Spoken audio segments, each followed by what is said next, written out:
Hello, welcome to my first blog. দিনটা ছিল শ্রাবণ মাসের প্রথম দিন। বেরিয়ে পড়েছিলাম মহাদেবের পুজো দিতে যাব বলে। অনেক দিন ধরেই যাব ভাবছিলাম, বাট যাওয়া হয়ে উঠছিল না। ওই যে বলে না, মহাদেব যতদিন না ডাকবে তুমি যেতে পারবে না। আজ এসেছি দুর্গাপুরের রাড়েশ্বর শিব মন্দিরে। এটি 1000 বছরেরও বেশি প্রাচীন এবং জাগ্রত একটি মন্দির। কথিত আছে দুর্গাপুর শহরের আগে নাম ছিল রাড়ো অঞ্চল, আর এখানে রাজা ছিলেন বল্লাল সেন।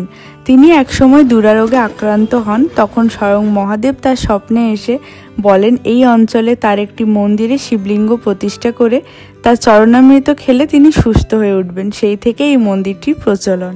এখানকার লোকাল লোকের থেকে এই কাহিনীটি শুনলাম, শুনে ভালো লাগলো বেশ। জানি না এটা সত্য কিনা। প্রকৃতির কোলে এত সুন্দর একটি মন্দির এবং এত শান্তময় পরিবেশ, যারা এখনো আসেনি অবশ্যই ঘুরে যেও। আমি তো আবার আসবো। আমাদের পুজো দেওয়া তো কমপ্লিট হয়ে গেছে। এখানে এত সুন্দর, এত গাছপালা, মানে বলে না প্রকৃতির কোলে একটা সুন্দর মন্দির। তো ভীষণ ভালো লাগছে, মানে এখান থেকে যেতে ইচ্ছে করছে না। মন ভরে পুজো দেওয়ার পর মন্দির থেকে বেরিয়েই খেয়ে নিয়েছি 1 গ্লাস আখের রস। দেন এখান থেকে বেরিয়ে দেখি ঘড়িতে বাজে 12টা। লাঞ্চ করার তো সময় হয়েই গেছে, তাই এসেছি হলদিরামে। এখানে প্রথমবার এলাম, এক্সপিরিয়েন্স বেশ ভালোই।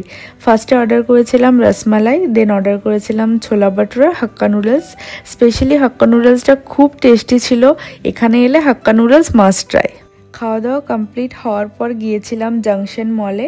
এখানে আসার মেন উদ্দেশ্য ছিল ফুড কোর্টে ওয়াও কুলফি আছে না, ওর পাশে একটা শপ আছে দি লন্ডন শেক। ওখানের চকোচিল কোল্ড কফিটা আমার ভীষণ প্রিয়। তো আমি যতবার এখানে আসি ওটাতেও খাই। তো সেটা খাওয়ার জন্য এখানে আসা আর কি। খুব টেস্টি হয়। এখানে এলে এটা প্লিজ তোমরা ট্রাই করে দেখো। তারপর গিয়েছিলাম মার্কেট 99 বলে এই শপটাতে। তোমরা আমার ইয়েলো কফি মাগটার লিঙ্ক অনেকেই চাও, বাট এটা এখান থেকে নেওয়া, তাই আমি লিঙ্ক দিতে পারি না। এখানে কফি মাগ ও ক্রকারি আইটেমের কালেকশন ভীষণ ভালো। এই ক্রকারিগুলো আমি পিন্টারেস্টে প্রচুর দেখেছি। অনলাইনে সার্চ করেছিলাম, বাট প্রাইস অনেকটা বেশি। বাট এখানে অনেকটা রিজনেবল প্রাইসে পাওয়া যাচ্ছে। জাংশন মল এলে এখানে অবশ্যই তোমরা একবার ভিজিট করো। খুব কিউট এবং অ্যাস্থেটিক জিনিস আছে।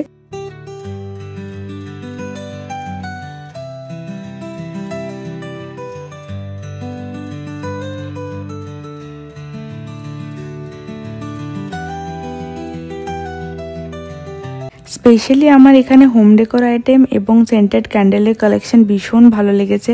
এতটা অ্যাস্থেটিক হোম ডেকোর আইটেম আছে না, আমি তো দেখেই প্রেমে পড়ে গেছি। তো আমি তো অবশ্যই আবার আসবো এখানে। আর আমি এখান থেকে একটা জিনিসও পারচেস করেছি, সেটা হচ্ছে এই প্লেটটা। এটা অনেক সার্চ করেছি অনলাইনে, ভালো পাইনি, বাট আজকে ফাইনালি নিয়ে নিয়েছি। এটা আমার খুব পছন্দ হয়েছে।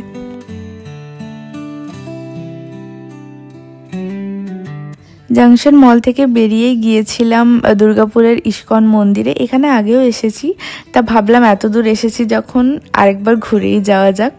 আগেও এসেছিলাম, তখন এতটা রাশ ছিল না। আজকে জানি না অনেকটা পরিমাণ ভিড় ছিল এখানে, তাই ভেতরে খুব একটা ভিডিও ক্লিপস নিইনি, বাইরেটাই তোমাদের সাথে শেয়ার করলাম। এই প্রথমবার তোমাদের সাথে লং ব্লগ শেয়ার করলাম। আশা করছি ভালো লেগেছে। তো যদি ভালো লেগে থাকে ভিডিওটা লাইক, কমেন্ট এবং শেয়ার করে দিও। আর চ্যানেলটাকে অবশ্যই সাবস্ক্রাইব করে দিও। আবার দেখা হবে খুব জলদি একটা নতুন ভিডিওর সাথে। আজকের মতো টাটা।